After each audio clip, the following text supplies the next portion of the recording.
Welcome back to my channel maroon life. This is Indrani and आज है day 2 of our Varanasi trip.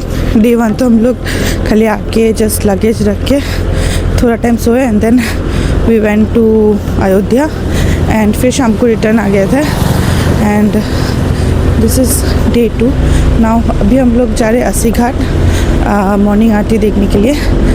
तो come let's go. बहुत ही ठंडा है अभी यहाँ पे। मैं सोची थी इंडियन लगाऊंगी बट नहीं हो सकता है अभी बिकॉज इट्स टू कोल्ड।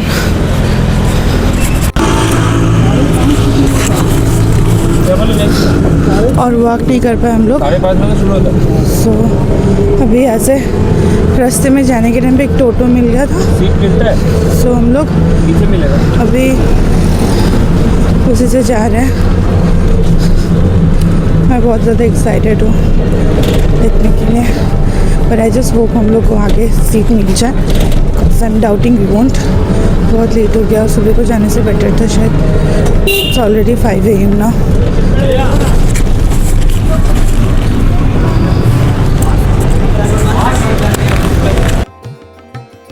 यहाँ पे अस्सी घाट पहुँच चुके थे एंड सामने माँ गंगा थी पर थोड़ा भी दिखाई नहीं दे रहा था बिकॉज इतना ज़्यादा धुंध था ना। आप कुछ भी दिखाई नहीं दे रहा था। देखने से लग रहा था कि सामने लैंड ही है एंड इतना ज़्यादा रश भी था उस टाइम को कि हम लोग को ना बैठने का जगह ही नहीं मिला मेन फ्लोर में। फिर हम लोग पीछे स्टेयर्स में आके बैठे बट वहाँ से भी बहुत दूर थे हम लोग। लकीली हम लोग को थोड़ा जगह मिल गया था खाली। बट फिर ना जब प्रीस्ट आना शुरू किया, मतलब जो पंडित जी लोग आना शुरू किए ना, सब लोग ऐसे भागे कि हम लोग का जो जगह था वो तो गया एंड हम लोग पीछे ही रह गए थे बिकॉज हम लोग को समझ में नहीं आ रहा था क्यों सब लोग भाग रहे हैं वहाँ पे। ये ट्रिप 1 साल से प्लान कर रही हूँ एंड जब भी मैं प्लान करती थी ना, मुझे गंगा आरती सबसे इम्पॉर्टेंट लगता था कि मुझे गंगा आरती देखने जाना ही है। पता नहीं मुझे 1 साल से क्यों वहाँ पे जाने का इतना मन कर रहा था। उससे पहले कभी भी मैंने नहीं सोचा था कि मैं अभी इस टाइम को बनारस जाऊँगी। शायद पंडित जी लोग आ चुके थे गंगा आरती करने के लिए एंड वो लोग तैयारी कर रहे थे एंड इसी बीच मुझे एक ख्याल आया कि हम लोग तो ना मिड ऑफ द ईयर को ऐसा सोच रहे थे कि जिससे कहीं पे भी नहीं जाएंगे ड्यू टू मैनी रीजंस। आप फाइनेंशियली बोल लो या many other reasons. But then कहते हैं ना कि काशी में कुछ भी बिना बुलाए नहीं होता है। तो शायद ये हमारे लिए एक बुलावा आया था इस साल काशी जाने का एंड आई एम ग्लैड कि हम लोग जा पाए वहाँ पे। अदरवाइज ये फीलिंग नहीं आता हम लोग को। ये मतलब विंटर के मौसम में इतने ठंडे के बीच सुबह सुबह उठ के गंगा आरती देखना, ये भी एक लक होता है।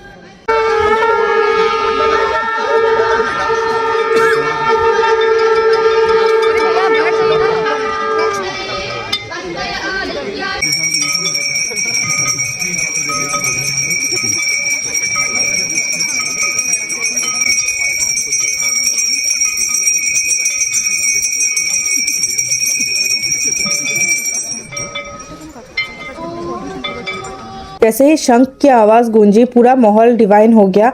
ठंडी हवा के बीच आरती की गर्माहट, ये सच्ची में लग रहा था कि पूरा यूनिवर्स पॉज कर गया है फॉर अ मोमेंट। यहाँ पे माँ गंगा के सामने खड़े होकर बस एक ही फीलिंग आ रही थी विच इज़ ग्रेटिट्यूड।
आरती खत्म हो चुका था एंड सूर्योदय भी हो गया था, बट हम लोग थोड़ी देर बैठ गए वहाँ पे वो मोमेंट को फील करने के लिए। ज़्यादातर लोग ही बैठे हुए थे, कोई कोई घूम रहे थे, कोई कोई नाव में जा रहे थे, उन लोगों को कहीं और पे जाना था, किसी और घाट में जाना था।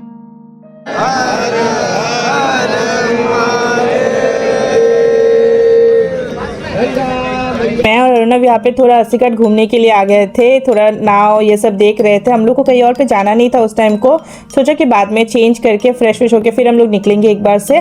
बट यहाँ पे ना आप देखिए घाट इतना सुंदर है एंड सुबह का ये विंटर का मौसम ना ये अलग ही लग रहा था। आई डोंट नो समर में कैसा होगा, शायद उस टाइम को पानी ज़्यादा होगा बिकॉज बारिश भी गिरता है रेनी सीजन के बाद, शायद गंगा का पानी भी थोड़ा ऊपर आ जाता होगा। बट इस टाइम को तो पूरा डिवाइन फीलिंग था एंड लोग भी यहाँ पे ना मौसम अच्छा था तो लोग भी यहाँ पे एंजॉय कर पा रहे थे। इसके बाद सबसे ब्यूटीफुल चीज़ होती है फाइंडिंग पीस टुगेदर। मेरी लाइफ में कपल गोल्स फैंसी डेट्स नहीं होता है, समटाइम्स ये एक साथ खड़े होकर सेम चीज़ के लिए प्रे करना भी होता है। फील ग्लैड कि अरुणव ना हमेशा कोशिश करता है कि मुझे क्या चाहिए, मैं किस चीज़ में खुशी होंगी उसको प्रायोरिटी देने के लिए, एंड मैं भी वही ट्राई करती हूँ। बट आई डोंट नो मैं कितना तक उसको जस्टिफाई कर पाती हूँ, but yes we both try कि दोनों ही खुश रहे। इम्पॉर्टेंट है ना दोनों को रिस्पेक्ट देना, जो कि सबसे इम्पॉर्टेंट थिंग होता है किसी भी मैरिड कपल के लिए। एंड यहाँ पे हम लोग को फिर चाय पीने का मन हो गया था, वी आर चाय लवर्स।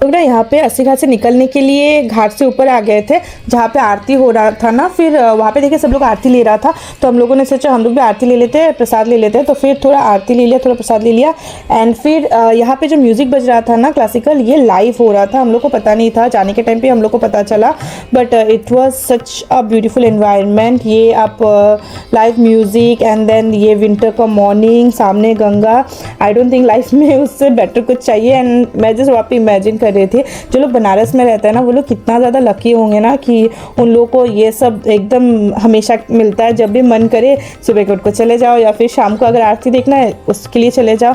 हम लोग को तो शायद लाइफ में एक दो बार ही वो चांस मिलेगा, एक तो इस बार हो गया, अभी नेक्स्ट टाइम पता नहीं कब होगा कि नहीं वो भी पता नहीं है। बट आई एम ग्लैड कि मेरा एक साल का मैनिफेस्टेशन यहाँ पे पूरा हो गया एंड मैंने फाइनली अर्ली मॉर्निंग का गंगा आरती मेरे हस्बैंड के साथ देखा। इससे बेटर कुछ नहीं हो सकता था। एंड ये वही जगह है जहाँ पे ना वो लाइव म्यूज़िक हो रहा था। वो लोग वहाँ पे पैकिंग कर रहे थे, फिर वो लोग अनाउंस कर रहे थे कि शाम को गंगा आरती है फिर से, तो उस टाइम को फिर आके वो लोग शायद परफॉर्म करेंगे। एंड उतनी देर में हम लोग फिर निकल के होटल चले गए। वहाँ पर हम लोग फ्रेश होकर थोड़ा रेस्ट करके रेडी होकर फिर यहाँ पर निकल गए थे। हम लोग यहाँ पर जा रहे थे काल भैरव मंदिर के लिए एंड यहाँ पर इतना ज़्यादा ठंडा था, इतना ज़्यादा ठंडा था। इतना भी ठंडा हो जाए मुझे साड़ी पहनने से कौन रोकेगा, तो मैंने इतने ठंडे में साड़ी पहना, स्वेटर नहीं पहना, जस्ट शॉल लिया एंड मैं वहाँ पे काँप रही थी। फिर हम लोग उतने ही देर में काल भैरव मंदिर जाने के रास्ते का जो गली है वहाँ पे पहुँच गए थे। एंड वहाँ पे फिर ये लाइन में हम लोग लगने के लिए रास्ता ढूंढ रहे थे। फाइनली तो लाइन तो मिल गया, बट वहाँ पे भी इतना लंबा लाइन था एंड फिर जो धक्का धुक्की हो रहा था वहाँ पे। आई थिंक मुझे सबसे बेस्ट लाइन लगा अयोध्या का। अयोध्या में मतलब राम मंदिर में ना इतने अच्छे से उन लोगों ने क्रॉस करवा दे। यहाँ पे तो इस जगह पे तो कुछ पुलिस का कुछ हो गया था, मतलब कोई शायद साइड से घुस जा रहा था इसलिए पुलिस भी उनको रोक रहे थे वहाँ पे। एंड हम लोग ना लाइन में खड़े थे, लाइन ख़त्म ही नहीं हो रहा, जा रहे लाइन ख़त्म ही नहीं हो रहा। एंड पीछे यहाँ पे जो मेरे साथ ये आंटी थी ना वो तो मेरे साथ चिपक ही गई थी आंटी, मतलब जब तक हम लोग मंदिर में नहीं घुसे वो मेरे साथ ही थी, एकदम धक्का लग के, बट कुछ कर भी नहीं सकते बिकॉज पीछे से भी इतना ज़्यादा धक्का धुक्की हो रहा था ना। एंड फाइनली यहाँ पे हम लोग ना ऑलमोस्ट मंदिर के सामने आ गए थे, ऑलमोस्ट नहीं मंदिर के ये अंदर ही है बट लाइन में ही थे उस टाइम तक। एंड आई वाज लाइक कितने देर में लाइन ख़त्म होगा, बट ठीक है थोड़ा बहुत तो ये सब करना ही पड़ता है। इट सीम्स ईयर का सबसे ज़्यादा रश उसी टाइम को हुआ था जिस टाइम को हम लोग गए थे वहाँ पे दिसंबर को। मैं दूर से थोड़ा कोशिश किया कि आप लोगों को भी काल भैरव जी का दर्शन करवा दूँ। कहते हैं काल भैरव जी काशी के कोतवाल है, उनके परमिशन के बिना यहाँ का दर्शन अधूरा माना जाता है। आके लगा जैसे नेगेटिव एनर्जी सारी दूर हो गई है। एंड अंदर ना नवरत्न मंदिर भी है, वहाँ पे भी हम लोग को आशीर्वाद मिला, पंडित जी ने हमें धागा दिया एंड अच्छे से हम लोग दर्शन करके फिर हम लोग यहाँ से निकल रहे थे फिर होटल जाने के लिए। हम लोग ना थोड़ा रेस्ट कर के घूमे बनारस, बट हाँ ये अच्छा हुआ बिकॉज अदरवाइज ज़्यादा टायरिंग हो जा रहा था हमारे लिए, हमें 3 जगह जाना था उस टाइम को। एंड फिर वहाँ से निकल गए थे एंड हम लोगों ने ना सीधा हमारे होटल के सामने से एक ऑटो हायर किया था। तो उस टाइम को ना सब कुछ ब्लॉक था, इसीलिए ना सारा ऑटो लोग या टोटो लोग काल भैरव मंदिर डायरेक्ट नहीं जा रहे थे। वहाँ पे खाली एक है जो ग्रीन ऑटो कुछ है, वो ही अलाउड था वहाँ पे जाने के लिए। हमें ये चीज़ बहुत टाइम रास्ते में खड़े होके टोटो ऑटो लोगों को रुका रुका के पता चला, बट वी आर ग्लैड सब लोग बहुत ज़्यादा हेल्पफुल थे एंड वो लोग हम लोग को समझा भी दे रहे थे कि कौन सा ऑटो एक्चुअली हायर करना है हम लोगों को। एंड जो ऑटो हम लोग को मिला ना, अंकल भी बहुत अच्छे थे वहाँ पे। इसी ऑटो से हम लोग काल भैरव मंदिर गए, फिर रिटर्न आए। अंकल ने हमें बीच में ब्रेकफास्ट भी करवाया एंड फिर हमें होटल छोड़ दिया एंड जस्ट 600 रुपीज़ लिया उन्होंने। एंड डिस्टेंस बहुत ज़्यादा था तो इसलिए मैंने बोला सिर्फ 600 रुपीज़ लिया। वन इन बनारस बहुत लंबा था तो इसलिए एक ब्लॉग में तो नहीं आ सकता है ना, सो पार्ट 2 तो ज़रूर आएगा। एंड तब तक के लिए like share subscribe my channel. Bye bye.